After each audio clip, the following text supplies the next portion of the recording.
काही देशामध्ये केंद्र सरकारने जी रामजी हे नाव बदललं, म्हणजे नवीन मनरेगाच्या ठिकाणी महात्मा गांधी रोजगार हमी योजनेच्या ठिकाणी जी रामजी आणलं. त्यामध्ये काय त्यांचा उद्देश होता त्यांना लखलाभ आहे.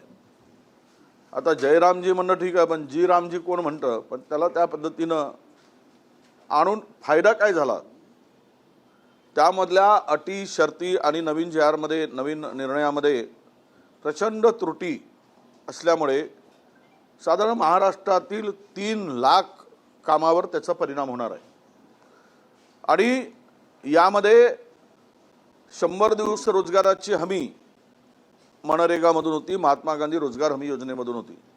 आता जी रामजीमध्ये 120 दिवस करूनही जर हाताला कामच मिळत नसेल तर याचा उपयोग काय.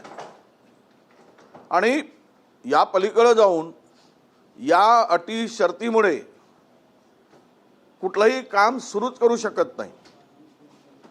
त्या रोजगार सेवकाला वेळेवर पैसे देऊ शकत नाही, रोजगार हमी योजनेवर काम करणाऱ्याला त्यांनी त्यामध्ये स्पष्टता नाही.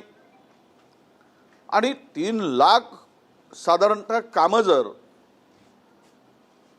हे होऊ शकत नसतील, त्याच्यावर त्याचा परिणाम होत असेल, तर मग मला वाटतं की या सगळ्या कामाला 3 लाख कामांना जो ब्रेक लागतो आहे, यातून तुम्ही उद्देश कसा साध्य करणार आहात. ही योजना एक सायकल म्हणून गरिबांसाठी या योजनेचा उपयोग होता. जो पैसा सामान्य माणसाच्या, गरीब माणसाच्या, मजूर माणसाच्या घरापर्यंत जावा आणि तो रोटेट होऊन पुन्हा मार्केटमध्ये यावा आणि त्या गरिबाची चूल पेटावी, म्हणून ही 100 दिवस गॅरंटी स्कीम रोजगाराची आमचं सरकार होतं, काँग्रेसचं आपला UPA सरकार होतं, त्यावेळेस त्यांनी ती योजना आणली. त्यापूर्वी खरं तर ही योजना मुळात काँग्रेसनीच आणलेली योजना आहे. दुर्दैवानं योजनांची नावं बदलली जातात, पण त्रुट्या काढून त्यांना ही योजना गुंडाळण्याचंच उद्दिष्ट आहे का असं दिसतो आहे. तसंही केंद्र सरकारच्या या बजेटमध्ये आपण पाहिलं, शिक्षण, आरोग्य आणि महत्त्वाच्या बाबीवर सामाजिक न्याय यांना पैसेच ठेवले नाहीत. अगदीच किरकोळ तरतूद OBC विभागाला केंद्र सरकार देशभरासाठी केवळ 386 कोटी रुपये देतो. यावरून या सरकारची OBCच्या प्रती असलेली नियत हे स्पष्ट होते. अशाच प्रकारे आज ही मनरेगा योजना सुद्धा गुंडाळण्याचं काम सुरू आहे. दुसरा महत्त्वाचा विषय, आपण काल पाहिलंय की यवतमाळ जिल्ह्यामध्ये महिन्याभरामध्ये 22 शेतकऱ्यांनी आत्महत्या केल्या. 1 महिन्यामध्ये सर्वाधिक आत्महत्या करणारा जिल्हा कोणता, तर तो यवतमाळ म्हणून आता सगळीकडे आता प्रसिद्ध झालेला आहे. राज्य सरकारनं म्हणजे राज्यामधील शेतकऱ्यावर 2 लाख साधारणतः 90,000 कोटीचं कर्ज आहे. हे कर्ज माफ करतो म्हणून निवडणुकीच्या पूर्वी घोषणा करणाऱ्या सरकारने 1.5 वर्ष उलटूनही या संदर्भात कुठलीही ठोस भूमिका घेतली नाही आणि शेतकऱ्याच्या तोंडाला पानं पुसण्याचं काम केलं. केंद्र सरकारकडे या 2,91,000 कोटीचा प्रस्ताव शेतकऱ्यांच्या कर्जमाफीचा पाठवला गेला आणि केंद्र सरकारने भूमिका स्पष्ट केली की ही कर्जमाफी योजना आम्ही करू शकत नाही. आणि करू शकत नाही इथपर्यंत ठीक आहे, पण ते व्यवहार्य नाही अशा पद्धतीचा निर्णय आणि घोषणा केंद्र सरकारने केली. यामुळे राज्याची ऐपत नाही, केंद्राची देण्याची दानत नाही आणि अशा स्थितीत शेतकरी आता उद्ध्वस्त होईल. आणि त्या पलीकडे जाऊन केंद्र सरकारने, मोदी सरकारने अमेरिकेशी केलेला करार हा अत्यंत धोकादायक आहे. हे केवळ आज त्याचे परिणाम नाही दिसणार, पण उद्या हे सगळं नवं पीक आल्यावर त्याचे शेतकऱ्यांचं कंबरडं मोडणारा हा निर्णय असणार आहे. म्हणजे भारतातून निर्यात होणाऱ्या मालावर 18% ड्युटी 50%वरून आणली, परंतु अमेरिकेतून येणारा शेतमालावर हे 0% ड्युटी हे देशामध्ये इतिहासातील पहिल्यांदाच होते आहे. एकेकाळी 110%, 20% ही ड्युटी होती. त्यामुळे परदेशातील कुठलाही शेतीमाल, गहू असेल, मका असेल, कापूस असेल, सोयाबीन असेल, हा भारतात निर्यात होत नव्हता. कारण 100 ड्युटी म्हणजे शेतकऱ्याला तिथला दर आणि केंद्र सरकारने लावलेला टॅक्स हा विचारात घेता ते वायबल नव्हता. पण आता 0% आणल्यामुळे अमेरिकेमध्ये आणि भारतामध्ये हा करार झाल्यामुळं, मोदी सरकारने केल्यामुळे शेतकऱ्याच्या मालाला कोणी विचारणार नाही. कारण अमेरिकेतील जो माल आहे, जो सोयाबीन आहे किंवा मका आहे, हे मेन क्राफ्ट आहे आणि मोठ्या प्रमाणामध्ये याचं उत्पन्न होतं. 50 क्विंटल, 100 क्विंटल, 70 क्विंटल सोयाबीन आपल्या मक्याचं उत्पन्न होतं. आमच्याकडे ॲव्हरेज 20 क्विंटलचं आहे. आणि आमचा उत्पादन खर्च काल परवा सरकारने सबसिडी काढून घेतली खतावरची, केंद्र सरकारने कमी केली. अशा स्थितीत आपल्याला गहू जर 2600 रुपये मिळत असेल आणि तिथून अमेरिकेतून 0 ड्युटी लावल्यामुळं 1500 रुपयामध्ये गहू भारतात येत असेल, सोयाबीन जर 2000 रुपयामध्ये येत असेल, कापूस 3000 रुपयामध्ये येत असेल, मका 1100-1200 रुपयामध्ये देशात येईल, तर यात शेतकऱ्यांचं काय होईल? हा शेतकरी कुठे जाईल? भारतातील शेतकरी, महाराष्ट्रातील शेतकरी कसा जगेल? यावर कोणीच गांभीर्यानं बोलत नाही. केवळ केंद्र सरकार, मोदी सरकार हे अमेरिकेच्या दबावाखाली हा करार केलाय, त्याचे परिणामसुद्धा भोगावे लागतील. एकूणच शेतकऱ्यांना कर्जमाफीची मानसिकता नाही, ते व्यवहार्य नाही असं सांगतात आणि दुसरीकडे शेतमालाला भाव देत नाहीत, तर राज्यातील शेतकरी कसा जगेल हा खरा मोठा प्रश्न आहे. येणाऱ्या काळामध्ये याचे दुष्परिणाम केंद्र सरकारला भोगावे लागतील आणि याचे परिणाम काय होतील हे सरकारला दिसेल. चंद्रपूर महानगरपालिकेत काल काँग्रेसचा एकत्र गट जो आहे तो या ठिकाणी नोंदणी झालेली आहे. पुढील रूपरेषा कशी असणार आहे? आता गटतटून एक गट रजिस्टर केलेला आहे. रूपरेषा काय? महापौर एकच अर्ज आम्ही ठेवलेला आहे, उपमहापौराचा आहे. एक अर्ज मागे घेतला जाईल आणि महापौर आणि उपमहापौर काँग्रेसचा करण्यासाठी आमचा संपूर्ण सगळ्यांचा प्रयत्न आहे, ते आम्ही करू. आणि एखादी वेळेस स्टँडिंग कमिटी आमच्या मित्रपक्षाला द्यायची आहे तर ती दिली जाईल.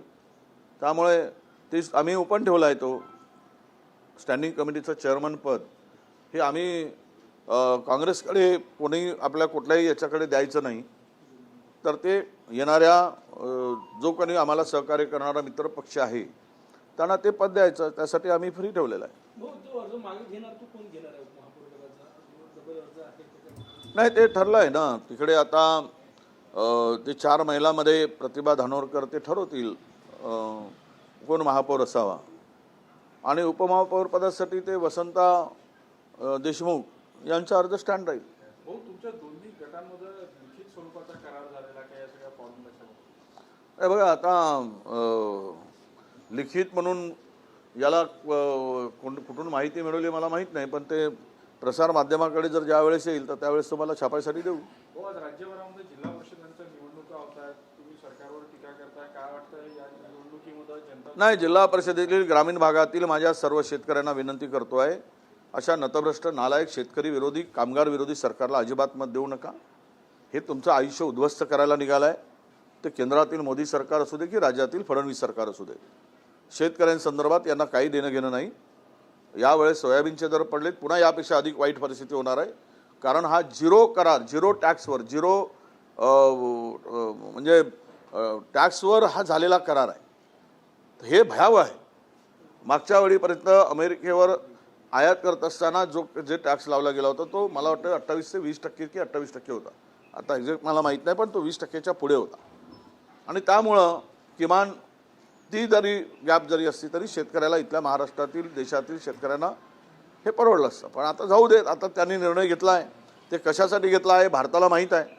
भारतातील प्रत्येक नागरिकाला माहीत आहे हा करार कशामुळे झाला आहे, कुणाच्या दबावामुळे झाला आहे, कुठल्या कारणामुळे झाला आहे, सांगण्याची गरज नाही. पण महाराष्ट्रातील आणि देशातील शेतकरी मात्र मेल्याशिवाय राहणार नाही. त्याला मारण्याचं कामच, त्याला संपवून टाकण्याचं काम त्याला आत्महत्येला प्रवृत्त करण्याचं काम केंद्र सरकारच्या या धोरणामुळे होणार आहे. सुनेत्रा पवार यांच्या शपथविधीवर जे काही टीका होत होती त्यावर काल मुख्यमंत्री म्हटले की अशा प्रकारचं राजकारण करणे हे अत्यंत चुकीचं आहे. ते सत्ताधारी त्यांनी सूचना करायला पाहिजे. सत्ताधारी पक्षातील आमदार, खासदार, मंत्री तेच या प्रकारची टीका करतायत. हे असं म्हणण्यापेक्षा, चुकीचं आहे म्हणण्यापेक्षा काढून टाका ना त्यांना. हे अशा पद्धतीचं जर राजकारण करत असतील तर एवढी हिंमतच कशी होते सरकारमध्ये राहून मंत्रिपदाच्या खुर्चीवर बसून अशा प्रकारचं वक्तव्य करायचं. लावा म्हणा त्यांच्या तोंडाला कुलूप, नाहीतर आम्हाला सांगा, आम्ही पाठवतो 10-20 कुलूप मजबूत, कधीच तोंड उघडणार नाही अशा प्रकारचे. ही जी सत्तेमध्ये राहून जे काही सत्तेची मस्ती करतायत त्याचा मुख्यमंत्र्यांनी बंदोबस्त केला पाहिजे. दुसऱ्याला कोणाला म्हणताय? आरोप प्रत्यारोप चर्चा ज्या झाल्यात त्या सत्ताधाऱ्याकडून जास्त झालेल्या आहेत.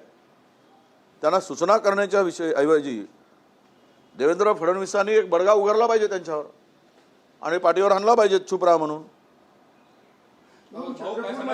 चंद्रपूरमध्ये जे काही झालं, अमरावतीमध्ये मनरेगाची 4,000 कामे जे आहेत ते बंद आहेत. 80,000 मजुरांवर उपासमारीची वेळ आहे. 27 जानेवारीपासून सगळे आहेत ते उपोषण. मी आता सांगितलं ना, 3 लाख कामांना ब्रेक लागलाय.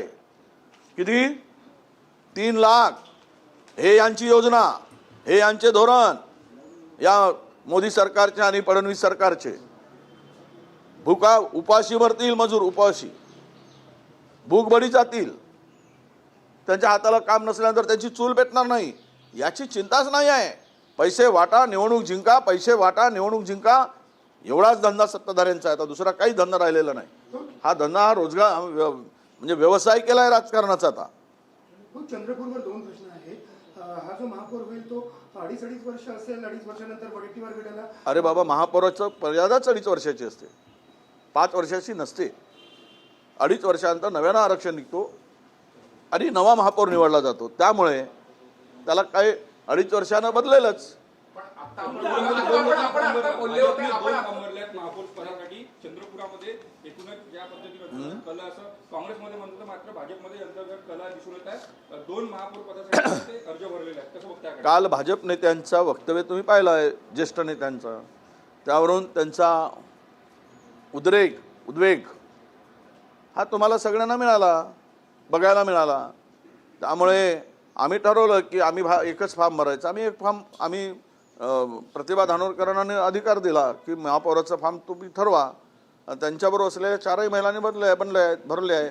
त्यातील 3 महिलांना काढून घेण्याचं काम त्यांचं आहे. आता आपण बोललं की धानोरकर मॅडम आता महापौर पदाचे जे अरे ते सांगितलं ना, 2.5 वर्षासाठी 2.5 वर्ष धानोरकरांच्या मी सुचवेल ते नाव 2.5 वर्षाचं आणि ते सुचवले ते नाव 2.5 वर्षाचं. पुढची 2.5 वर्ष वडेट्टीवार गटाचा असेल. हो होय. जिल्हा परिषद निवडणुकांमध्ये अनेक दुबार मतदार जे समोर येत आहे, जे ग्रामीण भागातले शहरात स्थलांतर झाले ते दोन्ही ठिकाणी मतदान करताना आढळून आहे. विरोधकांकडून अनेकदा मागणी झाली हे नाव वगळण्याची, मात्र अद्याप ती नावं वगळण्यात आली नसल्याचं. असा आहे, थोडासा जनाधार शहरी भागामध्ये भाजपला आहे.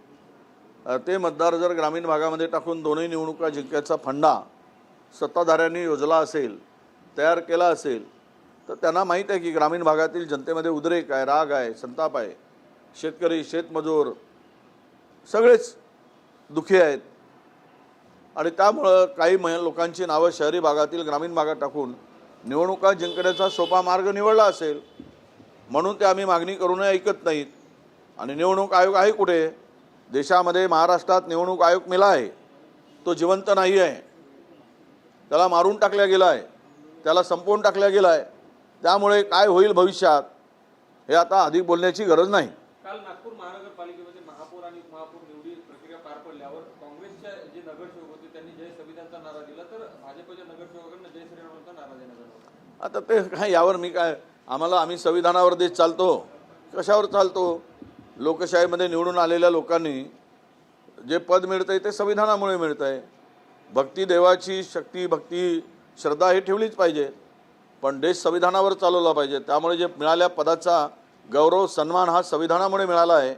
हे जर अक्कल नसेल तर त्यांना लोकशाही कळत नाही, याचा अर्थ असा होतो. मुख्यमंत्र्यांनी जिल्हा परिषदेचा प्रचार केला नाही, मात्र आज ते तिकडे शेवटचा प्रचाराला जात आहेत. तेलंगणाला प्रचाराला मुख्यमंत्री जात आहे महानगरपालिकेच्या निवडणुकांना.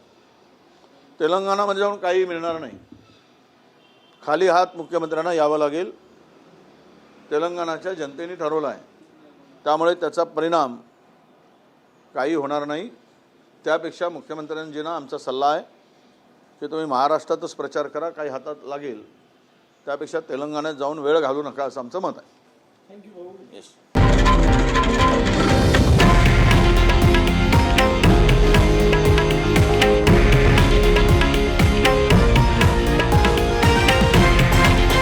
हे आहे देशातील नंबर 1 न्यूज नेटवर्क आणि आपण पाहत आहात TV9 मराठी, एकमेव.